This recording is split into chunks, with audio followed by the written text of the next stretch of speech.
6 horas e 42 minutos, de volta com o Manhã no Ar. Fique atento ao horário para não perder o seu compromisso do dia.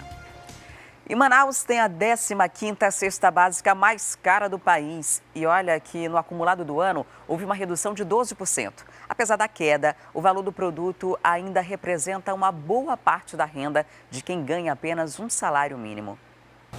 Após 5 meses seguidos de redução, a cesta básica em Manaus teve um leve aumento em dezembro, 0,52%, passando a custar R$ 347,47. Isso representa 40% do salário mínimo. Entre os produtos que subiram de preço estão tomate, pão, farinha, óleo, feijão e açúcar. O item que ficou mais barato foi a manteiga. Ao longo do ano, o consumidor tem notado a queda nos preços. A carne, por exemplo, sempre está em promoção. A carne, que é uma coisa que a gente sempre está consumindo, carne, frango, ovos. Segundo o DIEESE, no acumulado de janeiro a dezembro, a cesta básica em Manaus ficou 12% mais barata. Foi a segunda maior variação entre as capitais, atrás apenas de Belém. Segundo este economista, um reflexo da queda da inflação, mas também do poder de compra do consumidor. Então você tem dois movimentos: aumento de oferta de produtos, menor consumo, menor demanda, você tem a caída de preços em picado, né? E isso reflete na cesta básica de alimentos e está refletindo também na inflação. E a Fundação Amazon Prev divulgou os calendários de pagamento para esse ano. O benefício é para os aposentados e pensionistas do Estado, Poder Executivo e Legislativo. Quem traz mais detalhes sobre esse assunto é a Amanda Morim. Olá, Amanda, bom dia. Quando começam os pagamentos para os beneficiários? Conta pra gente. Oi, Adriane, muito bom dia para você, bom dia a todos que estão acompanhando o Manhã no Ar. Olha só, o primeiro pagamento acontece para os aposentados, viu, no dia 29 de janeiro. Mas para acontecer isso, esse aposentado, ele precisa estar com a documentação totalmente atualizada. E isso pode ocorrer justamente no dia do aniversário desse aposentado. Ele pode atualizar toda essa documentação indo diretamente na Amazon Prev, que fica ali na rua Visconde de Porto Alegre. A partir das 8 horas da manhã até 1h30 da tarde, ele pode atualizar todos esses dados. Já os pensionistas, o pagamento começa a partir do dia 31, viu, de janeiro. Eles também podem receber e devem realizar todo esse procedimento, viu, atualizando esses dados e tudo isso e muito mais pode ocorrer também através do site, viu, do Amazon Prev.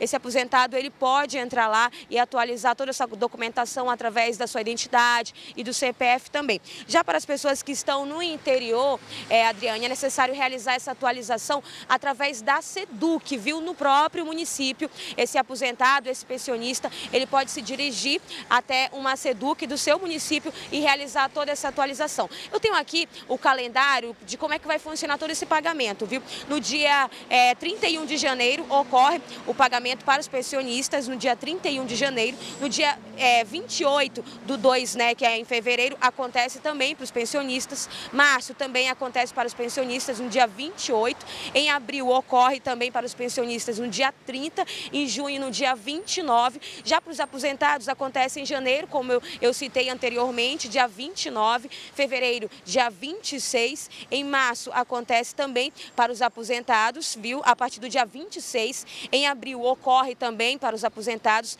no dia 28. Em junho ocorre aí no dia 27. Mas todo esse calendário, toda essa informação, o aposentado, ele pode, é claro, checar no site, viu, da Amazon Prev, www.amazonprev.gov.am.br. Lá ele vai conseguir adquirir toda essa informação de como atualizar e as datas também necessárias para ele poder receber esse benefício. Como eu disse, é necessário atualizar esses dados, senão ele vai acabar perdendo o próprio benefício. Viu, Adriane? Eu volto com você. Obrigada, Amanda, pelas informações. E chegou o momento da gente ir ao vivo para o estúdio da FM O Dia, conversar com Cleiton Pascarelli e a Nayandra Morim, que são ao vivo por lá. Olá, bom dia, meninos. Bom dia! Bom dia, Adriane. Seja bem-vinda de volta. Muito obrigada. Seja muito bem-vinda. Olha, quando eu voltei das férias e voltei de viagem, teve uma coisa que me chamou a atenção. Aliás, me chamou bastante a atenção. O preço da gasolina. Eu viajei, estava R$ 3,65. Quando eu voltei, uma semana depois, R$ 4,29. Aí eu falei, não, deve ser o posto lá perto lá de casa, vou andar um pouquinho mais. quase fico na reserva. Gastou foi mais gasolina. Quase fico na reserva e todos os postos com R$ 4,29, o que levanta mais uma vez uma suspeita de que haja uma combinação de valores entre os postos, né? Adriane, inclusive, esse material é destaque hoje no jornal A Crítica. Nesse domingo, a equipe do jornal percorreu vários postos de combustíveis da capital. Se eu não me engano, percorreu aí, acho que 28 postos, é isso mesmo, Cleiton? Isso. 28 postos e na maior parte dos postos, a gasolina estava sendo vendida a R$ 4,29. 27 dos 28. 27 dos 28, olha só. Apenas um não estava vendendo a gasolina a R$ 4,29. Nos postos, a gente percebia aí a variação no preço do diesel e do etanol, mas a gasolina não. Comum e aditivada, R$ 4,29, o que levanta uma suspeita de cartel. Então, assim, o consumidor ele fica ali, né, sem saber o que fazer, completamente assim, submetido a esses preços praticados por esses postos de combustíveis, por esses empresários do ramo. Realmente é de levantar suspeita, é de gerar desconfiança. Muitos consumidores têm reclamado, não tem como a gente não imaginar que possa haver essa possibilidade aí de cartel. Existe, de fato, essa possibilidade. Mas, segundo aqui o Ministério Público, né, o promotor da 51ª Promotoria de Justiça de Defesa do Consumidor do Ministério Público do Amazonas, isso, de fato, ainda precisa ser comprovado. Não há como realmente dizer, de fato, que existe um cartel. Não, precisa ser comprovado, porque só assim a prática de preços não prova nada. Ainda existe uma outra investigação, outros indícios para mostrar se de fato está sendo praticado cartel aqui em Manaus. O promotor Otávio Gomes é bem cauteloso, até porque provar cartel no Brasil inteiro é muito complicado, né? Cartel precisa ter ali um acordo e precisa se comprovar esse acordo. Então, até para os órgãos controladores investigarem a prática de cartel é muito complicado. Então, acaba-se que o melhor de tudo é dizer que não existe cartel, né? Mas a situação é muito complicada. Já o deputado estadual Serafim Correia, que além de tudo é economista, né? Ele diz que isso chama muito a atenção dos parlamentares, porque é muito complicado você ter sempre o mesmo valor em todas as bandeiras, em todas as distribuidoras, em todas as representantes, né? E sempre tem aquele que consegue, por exemplo, dos 28 postos de combustíveis visitados pelo jornal A Crítica, 27 vendiam 4,29, mais um ali na zona leste de Manaus vendia a R$ 3,99 o litro da gasolina, né? E só dinheiro, né? Só que ele só recebia dinheiro. No Brasil, os comerciantes têm liberdade de fazer o preço que eles quiserem. É a livre concorrência. É a livre concorrência, exatamente. Então, cabe ao consumidor das duas uma. Ou compra ou para de usar. Inclusive, os donos de postos dizem, sempre negam essa possibilidade de existência de cartel e dizem que o que existe ali é uma livre concorrência. Aumentou do lado, eles aumentam junto. Diminui também, até porque cada posto tem uma cota de vendas de litros de combustíveis, né? Se ele não atinge, ele pode, inclusive, perder ali o valor. Então, é muito comum que quando chegue perto desse período de prestar as contas, ele perde a concessão de explorar aquele serviço. Então, quando ele chega perto de atingir essa cota ali, ele começa a fazer promoções e, consequentemente, os outros também. Então, essa é a justificativa dos empresários em relação a isso. Para nós, consumidores, não tem alternativa, né? A gente acaba virando refém e quando se fala em preço de combustível, às vezes quem está em casa pensa, não tenho carro, isso não me afeta. Afeta sim, porque o combustível é incidente em todos os produtos que a gente compra, né? Tem frete, tem essa questão logística toda que acaba impactando todo mundo diretamente. E Adriane, você quando estava de férias, eu cheguei a comentar aqui, a gente chegou a falar sobre preço de gasolina com o Wilson e com a Carol, e eu cheguei a mencionar que não se conversava outra coisa nas redes sociais que não a diferença de preços naquela época, né, de vários postos. E aí muita gente mencionava que achava que os empresários tinham brigado. Lamentavelmente, eu acho que eles fizeram foi as pazes agora. tudo paz e amor. É. Agora, Tá tudo. vamos mudar de assunto, falar sobre o fim do recesso do Judiciário. E isso pode trazer novidades no caso da Operação Maus Caminhos, que colocou na cadeia várias autoridades, ex-autoridades, né, como o ex-governador José Mello e também a esposa dele. A decisão de fazer com que ele voltasse à prisão foi num plantão. Hoje, a relatora do caso volta a cuidar dessas questões e pode soltá-lo, né, revogar a decisão anterior, ou pode mantê-lo preso e até rolar outras pessoas nesse processo, porque se fuçar ali, tem muita coisa ainda para ser descoberta. Pelo pouco que eu conheço do trabalho da juíza Ana Paula Serizawa, ela é bem conhecida por ter o pulso de aço, por ter o pulso firme, sempre se apegando, obviamente, no direito, mas ter o pulso firme. Nós mencionamos também na semana passada aqui a decisão da juíza Jaisa Frasch, competentíssima do Judiciário Federal Amazonense, que tratava com detalhes do pedido feito pelo Ministério Público Federal, que apontava o ex-governador José Mello e a esposa dele, Edilene Gomes, como os verdadeiros chefes dessa organização criminosa que está sendo investigada pela Polícia Federal. Ela vinha com detalhes. O despacho da juíza Jaisa Frasch tem mais de 10 páginas para uma conversão de prisão temporária para preventiva, né?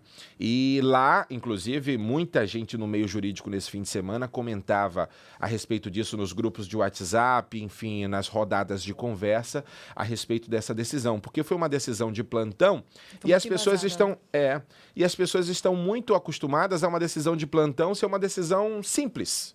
Juíza Jaisa Frasch não é de uma decisão simples, é uma decisão bem complexa. Ela se amarrou a cada detalhe da investigação, mostrou situações ali que, inclusive, a imprensa amazonense não conhecia, né? Teor, óbvio, de um processo que até pouco tempo tramitava em segredo de justiça. Então, ela vem acendendo a luz para as investigações da Polícia Federal que estão sendo acompanhadas pelo Ministério Público Federal e, obviamente, pelo próprio Judiciário Federal, que muita gente desconhecia. A questão, por exemplo, de tentar coagir testemunhas e tentar apagar provas, né, atrapalhar as investigações. E por isso, por tentar atrapalhar as investigações, a ex-primeira-dama Edilene Gomes foi presa. Então, tudo isso está ali no despacho da juíza Jaisa Frasch. Por isso a necessidade de mudança de prisão. Antes era temporária, que era de 5 dias, podendo ser prorrogado por mais 5, foi para preventiva, que não tem tempo determinado, e é justamente nesses casos em que a pessoa que está sendo investigada pode atrapalhar o processo de investigação. Exatamente. E com a volta da juíza Ana Paula Serizawa, a gente cheguei aqui antes até comentar com o Cleiton. Cleiton, será que é uma medição de forças entre elas? Será que pode mudar a decisão do despacho da juíza Jaisa Frasch? E o Cleiton estava me explicando aqui, não, justamente o contrário. Eu né? acredito justamente que não. o contrário. Acho que existe um respeito muito grande entre as duas, pelo pouco que conheço. Existe um respeito muito grande pelo profissionalismo das duas. E ambas são conhecidas como mulheres de aço da Justiça Federal. Vamos aguardar. O judiciário é algo muito complexo, né? A legislação brasileira é muito complexa. E cada cabeça é uma sentença. Exatamente. Depende de cada juiz. Mas existe muita materialidade em cima desse caso, né? Muito obrigada, Cleiton e Nayandra. Ótimo dia, bom começo de semana para vocês e para os ouvintes da FM O Dia. Obrigado, bom dia. Para você também, Adriane. Bom retorno, né? Bom retorno, obrigada. Bom trabalho, querida. Tudo de bom. Até amanhã. Tchau, até amanhã. 6 horas. E a transferência de alunos da Rede Estadual de Ensino começou no último sábado pelo site de matrículas da SEDUC e também pelo aplicativo. Mas quem não tem acesso a esses meios pode fazer isso de forma presencial a partir de hoje. Quem vai trazer os detalhes é a repórter Thea Morel, com quem eu converso agora ao vivo. Olá, Thea. Onde os pais podem solicitar essa transferência dos filhos? Qual é o prazo para que isso possa ser feito presencialmente?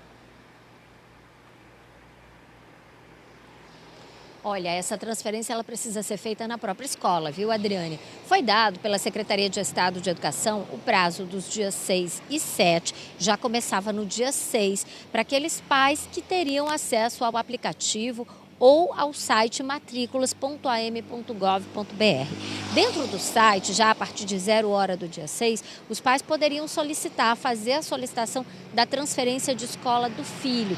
Transferência que precisa ter ali uma justificativa, um motivo, não é só você querer mudar o seu filho de escola. Normalmente, a SEDUC e a CEMED só colocam os alunos em escolas que são próximos da casa deles, né, do lugar onde eles moram. Então, os pais que se mudaram junto com seus filhos e que querem a transferência podiam fazer essa solicitação via internet e via aplicativo. E essa solicitação online, ela continua ativa. Se os pais tiverem aí acesso à internet hoje e amanhã, eles ainda podem fazer essa transferência até 23 horas e 59 minutos do dia 10. Agora, o que começa presencialmente hoje e amanhã, e até o dia 10 de janeiro, né, de 8 até o dia 10 de janeiro, é a transferência presencial. Os pais têm que ir na escola, fazer a solicitação da transferência e levar, já de preferência, toda a documentação do aluno. Inclusive, quem fez a transferência online durante o fim de semana, Adriane, também tem que ficar atento, porque tem que levar a documentação do aluno dentro desse prazo também. Ou seja, de qualquer maneira, o pai vai ter que ir até a escola para levar toda a documentação que é pedida, no caso o RG, CPF, histórico escolar, comprovante de residência, que é um documento muito importante porque comprova que o aluno tem direito àquela vaga porque ele mora perto da escola. Enfim, toda essa documentação, ela precisa também ser entregue na escola dentro desse prazo. A gente está falando dos prazos de transferência, mas quem perder esses prazos, tanto da Secretaria de Estado de Educação quanto da Secretaria Municipal de Educação, vai ter a partir do dia 19 para poder tentar efetuar mais uma vez a matrícula do seu filho. Só que a partir do dia 19, esse prazo vai estar aberto para todo mundo, Adriane, para todos aqueles casos que a gente vem falando desde o início do ano. O reordenamento, que é quando as crianças não têm mais aquela série dentro da escola e vão ser transferidos para outra escola que tem a série, né? Acontece muito quando você sai do ensino fundamental e você vai para o ensino médio. A transferência, os novos alunos, né? Todas essas vagas, elas vão poder aí ser resgatadas a partir do dia 19 de janeiro. O problema é que quando chega no dia 19 de janeiro, a chance de você conseguir aquela vaga que você esperava para o seu filho já reduz bastante, né? Porque muitas escolas acabam aí completando o seu quadro de vagas, e aí, se o pai quiser de repente uma vaga para aquela escola, pode ser que não consiga.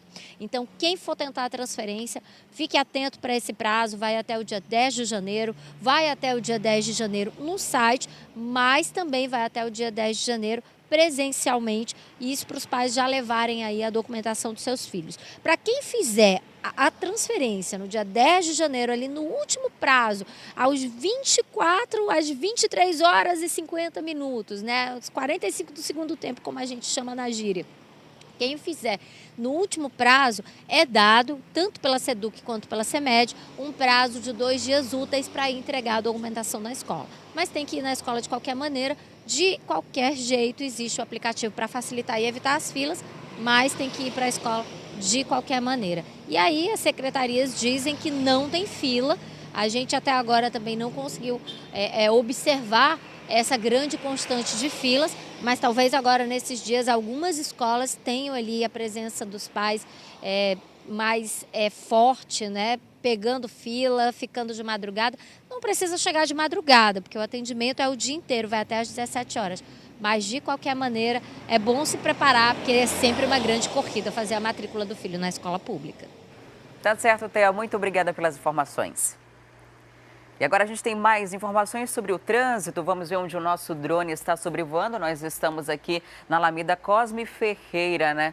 Em direção à rotatória do São José. Ali do lado esquerdo do vídeo tem o T5, o Terminal de Integração da Zona Leste. E o trânsito também flui com bastante tranquilidade, assim como a gente mostrou ainda há pouco ali na bola do produtor. A rotatória do São José, o viaduto flui com tranquilidade em ambos os sentidos para quem circula aí na Zona zona leste da cidade. Vamos tentar mostrar a Alameda Cosme Ferreira, que normalmente tem um congestionamento maior, né? Para quem vem ali, a gente está mostrando a vinda ali da Grande Circular e vamos tentar virar aqui o drone. A gente consegue, Alex, para mostrar a Alameda Cosme Ferreira no sentido da Bola do Coroado. A gente está passando pelas rotatórias da zona leste hoje. Estamos pelo Produtor, agora do São José e agora seguimos no sentido da rotatória do Coroado. O trânsito também flui com bastante tranquilidade. Já são 7 horas e 2 minutos. O trânsito está muito bom por uma manhã de segunda-feira. Mas algumas escolas ainda não voltaram, né? Na verdade, a maioria das escolas ainda não voltou às aulas e isso tem um reflexo muito grande no trânsito. Até a quantidade de linhas de ônibus começa a circular com maior volume quando as aulas retornam. Então, os pais não estão deixando as crianças nesse momento na escola. O trânsito tende a ficar, de fato, bem mais tranquilo nesse comecinho de janeiro. E agora a gente vai para o intervalo e na volta tem o quadro A Vaga é Sua. Hoje é dia do fotógrafo e você vai conhecer um pouco mais sobre essa profissão. Tem ainda cursos de capacitação gratuito e dicas de finanças. É um instante só, não saia daí.